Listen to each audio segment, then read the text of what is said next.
Welcome to preparation पूर। आज है 21 फरवरी।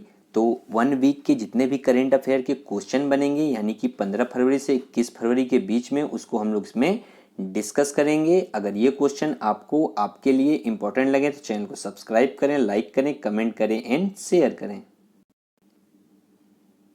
फर्स्ट क्वेश्चन है, हाल ही में 82वीं senior national table tennis championship प्रतिस्पर्धा किसने जीती है? तो इसका जो राइट आंसर हो जाएगा वो हो जाएगा मनिका बत्रा।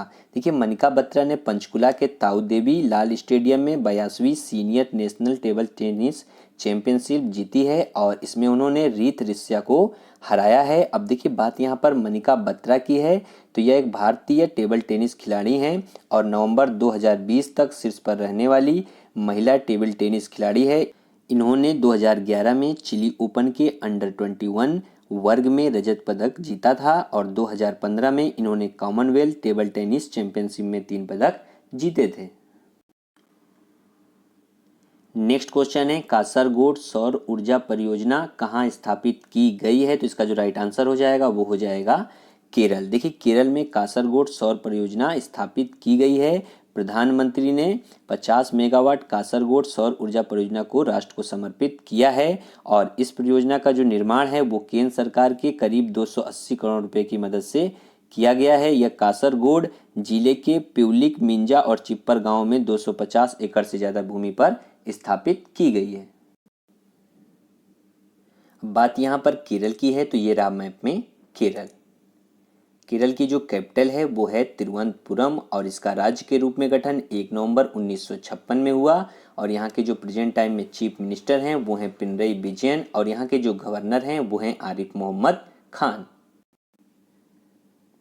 नेक्स्ट क्वेश्चन है, हाल ही में किस राज्य के मुख्यमंत्री को Skoch chief minister of the year पुरस्कार से सम्मानित किया गया है? तो इसका जो राइट आंसर हो जाएगा वो हो जाएगा आंध्र प्रदेश।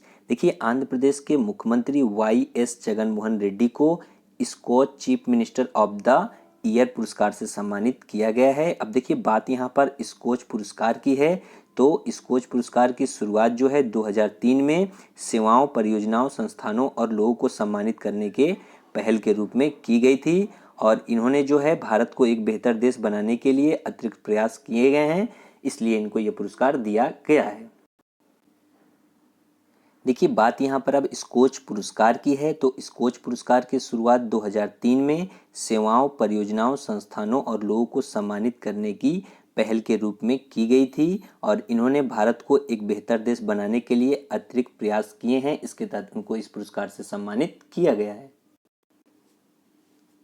देखिए, बात यहाँ पर अब आंध्र प्रदेश की है तो ये रहा मैप में आंध्र प्रदेश। आंध्र प्रदेश राज्य का गठन जो है वो 1 अक्टूबर 1953 में हुआ और इसकी जो एग्जीक्यूटिव कैपिटल है वो है विशाखापट्टनम और इसकी जो लेजिस्लेटिव कैपिटल है वो है अमरावती और इसकी जो जुडिशियल कैपिटल है वो है कर्नूल और यहाँ के जो चीफ मिनिस्टर हैं वो हैं YS जगनमोहन रेड्डी और यहाँ के जो गवर्नर हैं वो हैं विश्वभूषण हरिचंद्रन। और यहाँ से रिलेटेड आपको एक क्वेश्चन याद रखना है कि स्वतंत्र भारत का भाषा के आधार पर गठित होने वाला आंध्र प्रदेश पहला राज्य है। नेक्स्ट क्वेश्चन है, हाल ही में टोक्यो 2020 ओलंपिक संचालन समिति का अध्यक्ष निम्न में से किसे चुन लिया गया है? तो इसका जो राइट आंसर हो जाएगा वो हो जाएगा शिको हाशिमोतो। देखिए, जापान की ओलंपिक मंत्री शिको हाशिमोतो को टोक्यो 2020 ओलंपिक संचालन समिति का अध्यक्ष चुन लिया गया है। हाशिमोतो प्रधानमंत्री योशिहिदे सुगा की कैबिनेट में ओलंपिक मंत्री पद पर हैं और इनके पास जो है लैंगिक समानता और महिला सशक्तिकरण से जुड़ा विभाग भी है। इन्होंने 3 ग्रीष्मकालीन ओलंपिक 1988, 1992 और 1996 तथा 4 शीतकालीन ओलंपिक 1984, 1988, 1992 और 1984 में हिस्सा लिया था। नेक्स्ट क्वेश्चन है, हाल ही में प्रधानमंत्री नरेंद्र मोदी ने किस राज्य में महाबाहु ब्रह्मपुत्र योजना का शुभारंभ किया है? तो इसका जो राइट आंसर हो जाएगा वो हो जाएगा असम। देखिए, अभी अपने देश के प्रधानमंत्री नरेंद्र मोदी ने 18 फरवरी 2021 के दिन असम में कई परियोजनाओं को हरी झंडी दिखाई है। इस दौरान प्रधानमंत्री ने वीडियो कॉन्फ्रेंसिंग के माध्यम से महाबाहु ब्रह्मपुत्र योजना का शुभारंभ किया है और 2 पुलों धुबरी फुलबारी पुल और मजुली पुल की आधारशिला रखी है। इस पुल के द्वारा असम और मेघालय के बीच की जो दूरी 250 किलोमीटर है उसको 20 किलोमीटर किया जाएगा। अब देखिए बात यहाँ पर असम की है, तो ये रहा मैप में असम। असम का राज्य के रूप में गठन 26 जनवरी 1960 में हुआ था और इसके जो कैपिटल है वो है दिसपुर और यहाँ के जो गवर्नर हैं वो हैं जगदीश मुखी और यहाँ के जो चीफ मिनिस्टर हैं वो हैं सर्बानंद सोनोवाल। और असम से रिलेटेड आपको एक क्वेश्चन याद रखना है कि अपने देश भारत में एक सींग वाला गेंडा जो है वो दो ही राज्यों में पाया जाता है, एक असम और एक पश्चिम बंगाल में।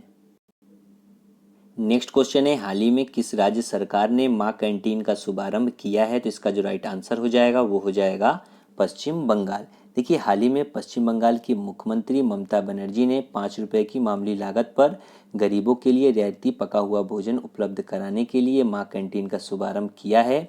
इस योजना के तहत राज्य सरकार कैंटीन में प्रति व्यक्ति भोजन के लिए 15 रुपये की सब्सिडी देगी और लोगों को 5 रुपये का भुगतान करना होगा। इस माह की शुरुआत में मुख्यमंत्री द्वारा प्रस्तुत किए गए बजट में इस योजना के लिए 100 करोड़ रुपये आवंटित किए गए हैं। देखिए बात यहाँ पर अब वेस्ट बंगाल की है, तो ये रहा मैप में वेस्ट बंगाल। वेस्ट बंगाल की जो कैपिटल है वो है कोलकाता और यहाँ की जो चीफ मिनिस्टर हैं वो हैं ममता बनर्जी और यहाँ के जो गवर्नर हैं वो हैं जगदीप धनखड़। और यहाँ से रिलेटेड अभी मैंने आपको एक क्वेश्चन बताया था कि अपने देश भारत में एक सींग वाला गेंडा जो है वो दो ही जगह में पाया जाता है, एक असम पे और एक वेस्ट बंगाल में। नेक्स्ट क्वेश्चन है, हाल ही में दक्षिण अफ्रीका का निम्न में से कौन सा क्रिकेटर आईपीएल नीलामी के इतिहास में सबसे ज़्यादा राशि में बिकने वाला पहला प्लेयर बन गया है? तो इसका जो राइट आंसर हो जाएगा वो हो जाएगा क्रिस मॉरिस। देखिए दक्षिण अफ्रीकी allrounder Chris Morris Yuvraj Singh और ऑस्ट्रेलियाई तेज गेंदबाज पैट कमिंस को पछाड़कर आईपीएल इतिहास के सबसे महंगे खिलाड़ी बन गए हैं। इनको राजस्थान रॉयल्स ने 16.25 करोड़ रुपए की मोटी कीमत पर जो है खरीदा है और क्रिस मॉरिस से पहले युवराज सिंह आईपीएल इतिहास के सबसे महंगे खिलाड़ी थे। नेक्स्ट क्वेश्चन है, अमेरिकी अंतरिक्ष एजेंसी नासा ने किस ग्रह पर जीवन की खोज के लिए परसिवरेंस रोवर की सफलतापूर्वक लैंडिंग कराई है? तो इसका जो राइट आंसर हो जाएगा वो हो जाएगा मंगल ग्रह। देखिए अमेरिकी स्पेस एजेंसी नासा का अंतरिक्ष यान भारतीय समय के मुताबिक 18 फरवरी 2021 को रात 2:25 पर मंगल ग्रह के जेजरो क्रेटर पर सफलतापूर्वक लैंड कर चुका है और धरती से टेक ऑफ करने के 7 महीने बाद यह मंगल ग्रह पर पहुंचा है और इसी के साथ जो है अमेरिका मंगल ग्रह पर सबसे ज़्यादा रोवर भेजने वाला विश्व का पहला देश बन गया है। तो ये भी आपको याद रखना है। देखिए बात यहाँ पर अब नासा की है, तो नासा की जो फुल फॉर्म होती है वो होती है national aeronautics and space administration और इसका जो हेडक्वार्टर है वो वाशिंगटन डीसी में है और इसकी स्थापना 1 अक्टूबर 1958 में हुई और इसके जो संस्थापक हैं वो हैं ड्वाइट डेविड आइजन हावर और इसके जो प्रेजेंट टाइम में एडमिनिस्ट्रेटर हैं वो हैं जिम ब्रिंडेस्टाइन और इसका जो मोटो है वो है for the benefit of all. Next question है, इटली के नए प्रधानमंत्री के रूप में निम्न में से किसे नियुक्त किया गया है? तो इसका जो राइट आंसर हो जाएगा वो हो जाएगा मारियो द्रागी। पूर्व यूरोपीय सेंट्रल बैंक के प्रमुख मारियो द्रागी इटली के नए प्रधानमंत्री बन गए हैं। इन्होंने 13 फरवरी 2021 को प्रधानमंत्री के रूप में शपथ ली है। 73 वर्षीय मारियो द्रागी सुपर मारियो के रूप में भी जाने जाते हैं और इससे पूर्व प्रधानमंत्री जीएसपी कांटे ने जनवरी में इस्तीफा दे दिया था क्योंकि उनकी पार्टी ने यूरोपीय संघ रिकवरी निधि की खर्च के लिए योजनाओं पर गठबंधन सरकार के लिए समर्थन को खो दिया था। अब देखिए बात यहाँ पर इटली की है, तो ये रहा मैप में इटली। इटली की जो कैपिटल है वो है रोम और यहाँ के जो प्रेजेंट टाइम में प्रेसिडेंट हैं वो हैं सर्जियो मट्रेला और यहाँ के जो पीएम है वो अब बन गए हैं मारियो द्रागी और यहाँ की जो करेंसी है वो है यूरो और यहाँ की जो संसद है उसे सीनेट कहा जाता है। नेक्स्ट क्वेश्चन है, हाल ही में दक्षिण अफ्रीका के किस खिलाड़ी ने टेस्ट क्रिकेट से संन्यास लेने की घोषणा कर दी है? तो इसका जो राइट आंसर हो जाएगा वो हो जाएगा फॉफ डू प्लेसी। देखिए दक्षिण अफ्रीका के पूर्व कप्तान फॉफ डू प्लेसिस ने टेस्ट क्रिकेट से संन्यास लेने की घोषणा कर दी है। फॉफ डू प्लेसी ने दक्षिण अफ्रीका के लिए 69 टेस्ट मैच खेले हैं और इन्होंने 118 पारियों में 40.02 की औसत से 4163 रन बनाए हैं और इनके नाम 10 शतक और 21 अर्धशतक भी शामिल हैं। डुप्लेसिस का बेस्ट स्कोर जो है वो 199 का है और इन्होंने साल 2012 में टेस्ट क्रिकेट में डेब्यू किया था। नेक्स्ट क्वेश्चन है, टाटा ने निम्न में से किस कंपनी में 68% हिस्सेदारी खरीदने का समझौता किया है? तो इसका जो राइट आंसर हो जाएगा वो हो जाएगा बिग बास्केट। देखिए, टाटा समूह ऑनलाइन किराना सामान बेचने वाली बिग बास्केट में 68% हिस्सेदारी यानी कि लगभग 9500 करोड़ रुपए में खरीद रहा है। समूह भारत में तेजी से बढ़ते ई कारोबार खंड में विस्तार के प्रयास के तहत यह अधिग्रहण कर रहा है। बिग बास्केट साल 2011 में अस्तित्व में आई थी और फिलहाल यह भारत के 25 शहरों में कारोबार करती है। नेक्स्ट क्वेश्चन है, हाल ही में किस राज्य सरकार ने राज्य में कोविड वॉरियर मेमोरियल स्थापित करने का निर्णय लिया है? तो इसका जो राइट आंसर हो जाएगा वो हो जाएगा उड़ीसा। देखिए, उड़ीसा राज्य सरकार ने राज्य में कोविड वॉरियर मेमोरियल स्थापित करने का निर्णय लिया है। यह मेमोरियल उड़ीसा की राजधानी भुवनेश्वर में स्थित बीजू पटनायक पार्क में स्थापित की जाएगी और इस मेमोरियल के निर्माण का उद्देश्य जो है उन फ्रंटलाइन स्वास्थ्य कार्यकर्ताओं के बलिदान और निस्वार्थ सेवा को पहचान प्रदान करना है जिन्होंने जो है महामारी से लड़ते हुए अपनी जान गंवा दी है। अब देखिए, बात यहाँ पर उड़ीसा की है, तो ये रहा मैप में। उड़ीसा की जो कैपिटल है वो है भुवनेश्वर और यहाँ के जो प्रेजेंट टाइम में चीफ मिनिस्टर हैं वो हैं नवीन पटनायक और यहाँ के जो गवर्नर हैं वो हैं गणेशी लाल और यहाँ के चीफ जस्टिस हैं वो हैं मोहम्मद रफीक। नेक्स्ट क्वेश्चन है, हाल ही में भारत की ओर से किसे अंतर्राष्ट्रीय सौर गठबंधन यानी कि ISA का नया महानिदेशक नियुक्त किया गया है? तो इसका जो राइट आंसर हो जाएगा वो हो जाएगा अजय माथुर। देखिए, भारत ने अजय माथुर को अंतर्राष्ट्रीय सौर गठबंधन यानी कि ISA जिसकी फुल फॉर्म होती है इंटरनेशनल सोलर अलायंस के अगले महानिदेशक के रूप में नामित किया गया है और ये उपेंद्र त्रिपाठी का स्थान लेंगे। इन्होंने जो है 2017 से महानिदेशक के रूप में काम किया है और महानिदेशक का कार्यकाल जो है वो 4 साल का होता है। नेक्स्ट क्वेश्चन है, हाल ही में किसे पुडुचेरी के उपराज्यपाल पद से हटा दिया गया है? तो इसका जो राइट आंसर हो जाएगा वो हो जाएगा किरण बेदी। किरण बेदी को 16 फरवरी 2021 को पुडुचेरी के उपराज्यपाल पद से हटा दिया गया है। इनकी जगह जो है तेलंगाना के राज्यपाल तमिलसाई सुंदर राजन को अतिरिक्त प्रभार दिया गया है और किरण बेदी को 29 मई 2016 को उपराज्यपाल नियुक्त किया गया था। देखिए, इससे रिलेटेड एक फैक्ट आपको याद रखना है, ये जो है पुडुचेरी 4 जिलों से मिलकर बनता है। ये जो मैप में 4 रेड डॉट से शो किया गया है यही इसके 4 जिले हैं और इसमें जो यनम जिला है ये आंध्र प्रदेश में है और जो पौंडीचेरी है वो चेन्नई में है और जो कराईकल है वो भी तमिलनाडु में है और जो माहे है वो केरला में है। तो ये फैक्ट भी आपको यहाँ से याद रखना है। नेक्स्ट क्वेश्चन है, हाल ही में किस देश ने टेराफुगिया ट्रांजिशन द्वारा तैयार उड़ने वाली हाइब्रिड कार को मंजूरी प्रदान कर दी है? तो इसका जो राइट आंसर हो जाएगा वो हो जाएगा अमेरिका।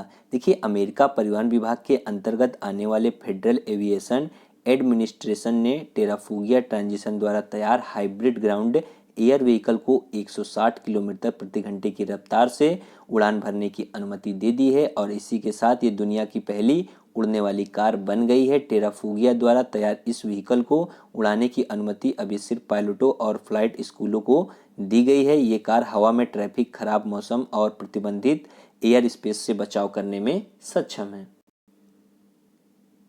नेक्स्ट क्वेश्चन है, हाल ही में बिहार एवं झारखंड के किस पूर्व राज्यपाल का 88 वर्ष की उम्र में निधन हो गया है? तो इसका जो राइट आंसर हो जाएगा वो हो जाएगा एम राम जोइस। बिहार और झारखंड के पूर्व राज्यपाल एम राम जोइस का लंबी बीमारी के बाद 16 फरवरी 2021 को निधन हो गया है। इन्होंने पंजाब और हरियाणा उच्च न्यायालय के मुख्य न्यायाधीश के रूप में काम किया था और कुवेंपु विश्वविद्यालय ने एम राम जोइस को डॉक्टर ऑफ लॉ की मानद उपाधि से सम्मानित किया था और ये शुरू से ही राष्ट्रीय स्वयंसेवक संघ से जुड़े थे।